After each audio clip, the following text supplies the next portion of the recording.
No, kako je, vas še treba uguli? Ja, vedno bolj. Ja, sej, doktorica je pogledala iz vide, slipica vam je v nebu, bo treba ven rezati. A pa lahko govorim z njo? Ja, ne morete. Ma nujen primer zdajle. Sam eno doktorico imamo na urgenci. Kdo ste pa vi?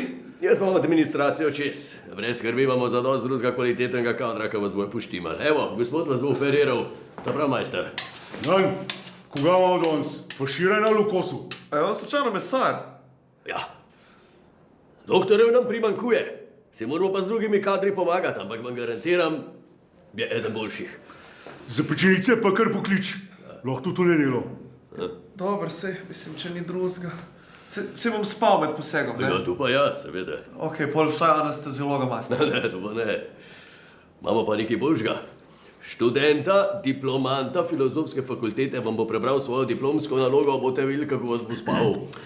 Ontološki pomen razlikovanja med entiteto in substanco v kontekstu pozne neoscholastične misli. Za historični pregled različnih interpretacij pojma nič pa je potreben teleološki pristop k razumevanju moralnega delovanja v okviru neoaristotelovske etike. Hvala lepa, je zaspal. Evo, bo kar začel. Vodovodar je spoklical, da ga intubira. Ja, najav se mi, a ne? Kako se je najav? Vse smo bili danes zmenen. Ja, zdaj si mi pa najavlja, a ne? Ja, kako se je najavlja? Že en teden nazaj je bil rekel, da bo danes prišel, no? Ja, dober, pa ti kar sam začni.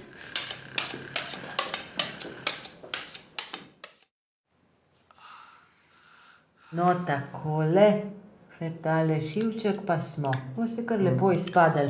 Dobrodošel nazaj. Ja. A pa to ste pa zelo lepo zašili. Ja, seveda, da sem. Saj sem 20 let sem šivala tile moške obleke, nekaj pa že znam, a ne. Zdaj pa moram iti, ker imamo 11 gospodinstva na osnovni šoli. Učim, vete. No, kako je, ste kaj bolj? Ja, dost manj boli. Ja, 200 gramov je bilo za odstraniti. 250, pa v redu. V redu. No, bo smo fertik. Ej, čakaj, jaz še nisem končal. V redu, do vikenda bomo zrihtali.